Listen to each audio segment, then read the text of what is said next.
But consequence ऐसे बन जाते हैं कि जिसमें पेरेंट जो है उसको वो एक्सप्लेन करने में अपनी कंडीशंस को एक्सप्लेन करने में फेल हो जाता है।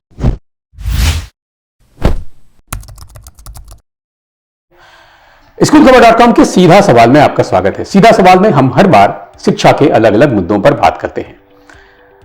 लगातार आप देख रहे हैं सीधा सवाल के एपिसोड में कि हम हर बार कहीं ना कहीं, चाहे अभिभावकों की स्थिति हो, चाहे स्कूलों की स्थिति हो, और जो वाद विवाद स्कूलों और अभिभावकों के बीच में लगातार चल रहा है, फीस का मुद्दा हो या अन्य मुद्दे हो, उनको लेकर हम चाहते हैं कि क्या इसका कोई सोल्यूशन निकाला जा सकता है।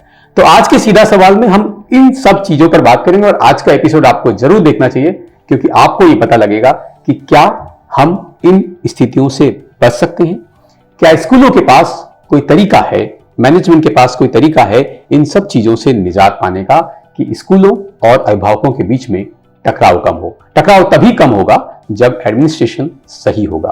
क्या कमी रह गई है एडमिनिस्ट्रेशन में, इन सभी मुद्दों पर बात करेंगे सीधा सवाल के आज के एपिसोड पे। तो सीधा सवाल के आज के एपिसोड में हमारे साथ विशेष मेहमान हैं विपिन बुंदेला जी। 20 से अधिक सालों का अनुभव एडमिनिस्ट्रेटिव रहा है स्कूलों को लेकर। बहुत सारे स्कूलों में अलग अलग प्रकार की परेशानियां रही, चाहे उनके टाइम टेबल मैनेजमेंट को लेकर हो, इनके एडमिनिस्ट्रेशन को लेकर हो। जिन स्कूलों में भी रहे वहां एडमिनिस्ट्रेशन बहुत बेहतरीन तरीके से रहा।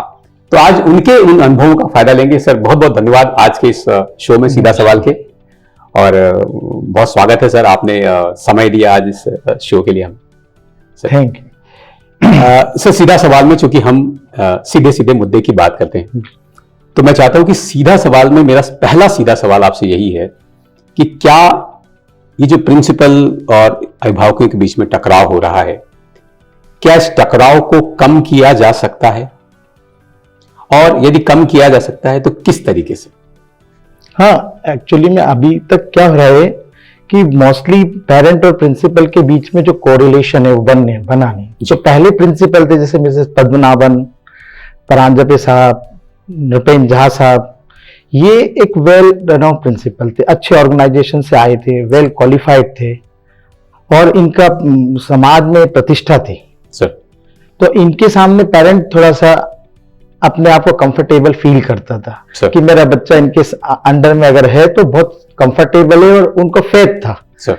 लेकिन आज की स्थिति क्या है कि आज की स्थिति में प्रिंसिपल पे फेथ एंड फेटिलिटी पेरेंट की कम हो गई सर। क्योंकि जो प्रिंसिपल जैसे अभी जो रिक्रूट हो रहे, जो आ रहे हैं इस एजुकेशन एरा में सर, वो इस तरह के जिनका सामाजिक प्रतिष्ठा इतनी नहीं है जितनी पहले के प्रिंसिपलों की। नहीं, लेकिन चूंकि CBSE का नॉर्म्स भी है कि 60-40 का रेशियो आपको रखना है, यानी 60% आपको एकेडमिक्स पे ध्यान देना है और 40% आपको को करिकुलर एक्टिविटी में देना है।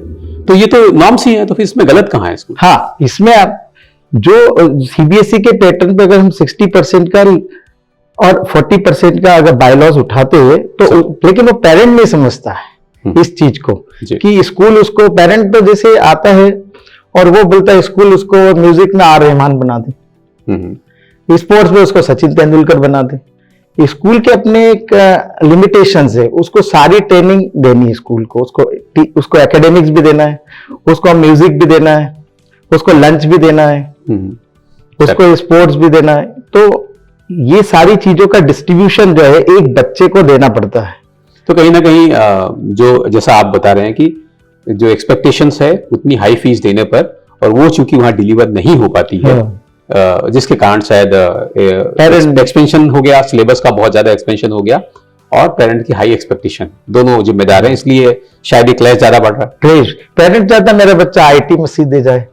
नहीं, लेकिन इसमें अगर हम पहले बात करें, जैसे अभी आपने 2-3 नाम लिए, जैसे परांजपे सर हो गए, पद्मनाभन मैडम हो गई, ऐसे बहुत सारे और नाम हैं प्रदेश में। तो क्यों ऐसा होता था कि वो प्रिंसिपल इन चीजों को बहुत अच्छे तरीके से मैनेज कर पाते थे, और आज के प्रिंसिपल्स में ये प्रॉब्लम ज्यादा निकल के आ रही है, वो मैनेज नहीं कर पा रहे हैं? हाँ, ये एक बहुत बड़ा दुर्भाग्य माने स्कूलों का मैनेजमेंट के लिए कि जिनका HR फेल हो रहा है, स्कूल के मैनेजमेंट का HR फेल हो रहा है। और वो उसका कारण ये है कि वो प्रिंसिपल को रिक्रूट जब करते हैं और प्रिंसिपल अपने HR को इम्प्लीमेंट करता है, तो प्रिंसिपल के पास उस शहर की स्टडी नहीं होती है जी। मोस्टली बाहर से प्रिंसिपल अपॉइंट हो जाते हैं जी। और फिर इंदौर में जो प्रिंसिपल की अभी शॉर्टेज है, अच्छे प्रिंसिपल इंदौर को मिल नहीं रहे हैं। जैसे मैं बेंगलोर में अभी विजिट पे था, वहां पे जो प्रिंसिपल है काफी हाईली क्वालिफाइड है जी। और प्रिंसिपल अगर स्कूल को अच्छा मिल जाए, हाईली क्वालिफाइड मिल जाए, तो एकेडमिक स्टाफ से कंट्रोल अच्छा होता है जी। प्रिंसिपल की प्लीजेंटनेस से पेरेंट का कंट्रोल होता है। प्रिंसिपल अगर प्लीजेंट है, उसकी बिहेवियर बड़ा, इंटरेक्शन पेरेंट के साथ बहुत पोलाइट है, तो फिर पेरेंट बेफिक्र बच्चे को डाल देता है। जी जी। लेकिन वो देखता है प्रिंसिपल से आते जब भी बात नहीं करता है, या प्रिंसिपल हमेशा रूट जवाब देते हैं, प्रिंसिपल हमसे मीटिंग नहीं करते हैं, बंद केबिन में बैठे रहते, तो आजकल वो वाला सिस्टम खत्म हो गया। नहीं, लेकिन अभी आजकल क्या है कि अभिभावकों का आरोप ये रहता है कि स्कूल का फोकस पूरा बदल गया है। अब स्कूल बहुत कॉमर्शलाइज हो गए हैं, उनका पहले ये शब्द नहीं यूज होते थे, अब ये शब्द यूज होने लगे हैं कि यार ये तो शिक्षा का अड्डा बन गया, यहाँ तो पैसे कमाने का अड्डा बन गया, स्कूल लाखों लाखों रुपए में फीस ले रहे हैं। तो ये जो आरोप रहते हैं पेरेंट्स के, तो वो क्या मेंटलिटी सेट हो गई, उनको ऐसा लग रहा है, या सही में कुछ मैनेजमेंट का या प्रिंसिपल का फोकस बदल गया है? नहीं, एक्चुअली में इंदौर जो है एक्चुअली बिजनेस क्लास सिटी है सर। वो हर चीज को बिजनेस के लेवल से देखती है जी। कि मैंने इतना इन्वेस्ट किया तो मेरे को इतना इनपुट आउटपुट आना चाहिए, जितना वो इनपुट देगा उसका आउटपुट भी देखता है। और ये बिजनेस क्लास सिटी और काफी हाईली एकेडमिक सिटी है सर। पेरेंट काफी एकेडमिक साउंड है। जब वो बच्चे को भेजता है तो वो अपना एकेडमिक असेसमेंट चेक करता है, उसका एक्सपेंडिचर जिस पे लगा रहा है वो चेक करता है। तो ये इस चीज में उसको बैलेंस नहीं दिखता है। अच्छा, ये समस्या इंदौर में नहीं, ये तो हर जगह है, लेकिन इंदौर में ज्यादा इसलिए बन गई कि आप अगर 5 स्टार कल्चर के स्कूल में बच्चे को डाल रहे हैं तो आपको 5 स्टार एक्सपेंडिचर को अवेल करना पड़ेगा, बियर करना पड़ेगा। आप नॉर्मल स्कूल में, अब जैसे लंच का है, लंच का एक बहुत बड़ा एक्सपेंडिचर है स्कूल पे जी। ट्रांसपोर्ट का एक बहुत बड़ा एक्सपेंडिचर जी।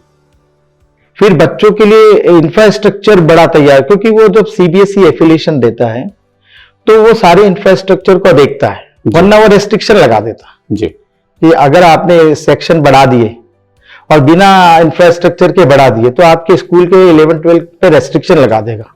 और वो रेस्ट्रिक्शन जब लग जाती है तो उसमें बच्चा अपीयर नहीं हो सकता एग्जाम में जी। तो जो बड़े एक्सपेंडिचर वाले स्कूल है उनको उनके साथ की जरूरत है और डर है, वो हर चीज को उस लेवल पे ले जाते हैं। जी जी।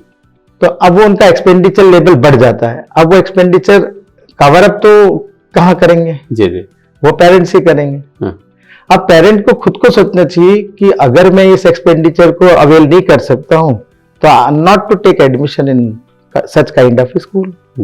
Much more school is available in Indore town, but parent चाहता है कि मैं कम पैसे में, कम एक्सपेंडिचर में बड़े स्कूल में पढ़ाऊं, तो वो बड़ा ना, ये जानकारी तो पेरेंट्स को पहले से रहती है कि ये फीस स्ट्रक्चर है।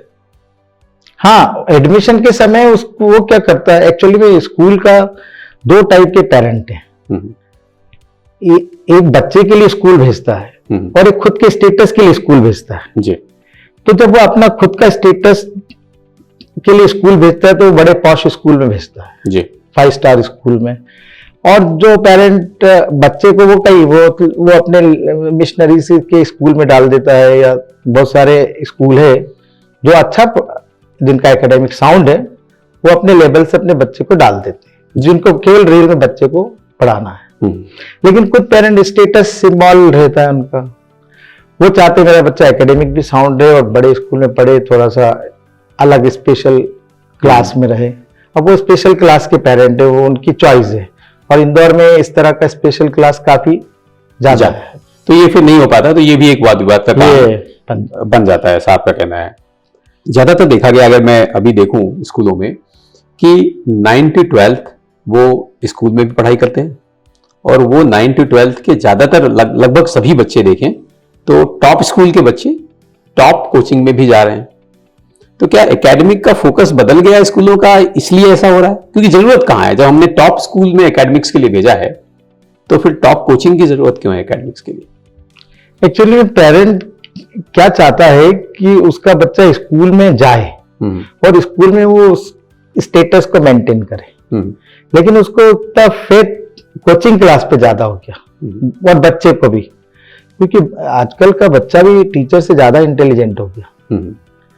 जो अपडेट टीचर्स स्कूलों को उतने लेवल पे नहीं मिलते हैं, वो हाईली पेड सैलरी चाहिए, 2-2 लाख का पैकेज चाहिए उनको। जी जी। अगर क्वालिटी टीचर रखना है तो आपको बेंगलोर, पूना, बंबई, महाराष्ट्र से टीचर लाने पड़ेंगे, IIT पास स्टूडेंट लाने पड़ेंगे, वो उनको क्लासरूम हैंड ओवर करना पड़ेगा। उनका जो सैलरी स्ट्रक्चर है जैसे अलग होगा, बहुत ज्यादा है। जैसे मैंने अभी बॉम्बे के अंदर ओबेरॉय जैसे बड़े स्कूल है, वो लोग के बच्चे नहीं जाते। कई रेसिडेंशियल बड़े स्कूल है, उनके बच्चे कोचिंग में नहीं जाते हैं, जिनकी फीस 5-5, 6-6 लाख रुपए। यानी कि इसलिए पेरेंट्स का जो नाराजगी होता है उन स्कूलों में, क्योंकि उनको लगता है कि हम इतनी सारी फीस यहाँ दे रहे हैं महंगी, हाँ, और इतनी ही महंगी फीस हम वहाँ कोचिंग में भर रहे हैं, तो क्यों भर रहे हैं? इसीलिए उनको फिर वो वाद विवाद की भाई आप दे क्या रहे हैं, ऐसा कुछ। यस, वो बच्चा जाके उनको अलग गाइड करता है जी, क्योंकि वो उसमें भी स्किल है, वो सेटिस्फाई नहीं है स्कूल में कि नहीं पापा वो जो है मेरा फ्रेंड वहां गया है और वो बहुत अच्छा एक्सप्लेन कर रहे हैं फलानी कोचिंग क्लास में। अब बच्चा जाके अपने पेरेंट्स से जिद करता है, जबकि कोर्स स्कूल का टीचर भी वही पढ़ा रहा है और कोचिंग क्लास भी जी। लेकिन वहां पे स्कूल में मैंने आपको पहले ही बताया कि टाइम टेबल में एक लिमिटेड 40 मिनट्स है। कोचिंग क्लास वाले जो टीचर्स है उनके पास अनलिमिटेड टाइम है, तो वो टॉपिक्स को पूरा ओपन कर देते हैं। अब यहाँ तो CBSE के नॉर्म्स के हिसाब से कोर्स कराना है, अगर वो एक चैप्टर को पूरा 8 दिन लगा देगा तो वो तो पूरा कोर्स ही वही पेंडिंग हो जाएगा जी। फिर उसको टीचर्स को, स्कूल के टीचर्स को कॉपी भी जाती है, उसके एग्जाम का असेसमेंट भी देना है, पेरेंट इवेल्यूशन भी मांगता है उसका।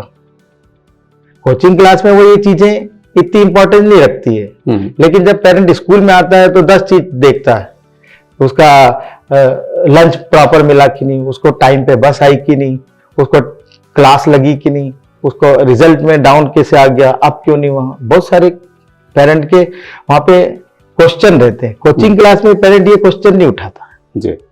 यानी कि अगर थोड़ा सा वहां एक्सपेंशन हो टाइमिंग का स्कूलों में, हाँ, ये एडिशनल टाइमिंग स्कूल दे बच्चों हाँ, को, बिल्कुल उनकी डाउट्स को लेकर या उनमें उनको कुछ एडिशनल पढ़ाना है उसको लेकर रेमेडियल क्लासेस लें, तो शायद वो ये सॉल्यूशन निकल सकता है। बिल्कुल, पर स्कूल इधर जा नहीं रहे और इसीलिए वाद विवाद लगातार बढ़ रहा है। अच्छा, एक और बात है, चूंकि आपने एडमिनिस्ट्रेशन बहुत देखा, कुछ ऐसे विवादों में भी रहे आप, तो अच्छा चूंकि आप मैं वापस एक चर्चा पे आऊंगा कि बैंगलोर और दिल्ली और ऐसे बहुत सारे जगह आपको अनुभव रहा स्कूल में एडमिनिस्ट्रेशन का, तो क्या ऐसे टिप्स हैं कि जिनसे हम इन टकराव को टाल सकते हैं? आपको लगा इनको देखकर कि यहाँ इंदौर में ऐसा नहीं हो रहा है, या शायद यहाँ ऐसा करें तो टकराव बहुत कम होगा प्रिंसिपल और अभिभावकों के बीच में? ये बात सही है, बिल्कुल। अगर प्रिंसिपल पोलाइट नेचर के हो और एकेडमिकली साउंड हो और क्वालिटी प्रिंसिपल हो तो क्वालिटी टीचर लाएगा। अभी क्या होता है, कुछ प्रिंसिपल चलता है चलने दो, और कुछ जैसे या मैंने जिनके नाम लिए, परांजापे साहब, मिसेस पद्मनाभन, ये खुद टीचर को ट्रेन करते थे। जी जी। मिस्टर निपेन झा चौथराम की बहुत काफी पॉपुलर प्रिंसिपल जी। मिसेस भान प्रोग्रेसिव की थी, वेणुगोपाल दिल्ली कॉलेज में थे, प्रसाद साहब दिल्ली कॉलेज में। ये लोग क्या करते थे, टीचर्स को खुद इन्वॉल्वमेंट करके और ट्रेन करते थे जी। प्राइमरी एजुकेशन तो इनका अल्टीमेट था, और इनके ऊपर पेरेंट की अनलिमिटेड फेथ थी। तो ऐसा अगर प्रिंसिपल व्यवहार करें तो मैनेजमेंट को काफी सपोर्ट मिलेगा। अच्छा, ज्यादातर अभी देखने में आया है कि फीस को लेकर बहुत विवाद रहा है। ज्यादातर अभी जो विवाद दिख रहे हैं वो ज्यादातर फीस को लेकर पेरेंट्स और उनके बीच में हो रहे हैं।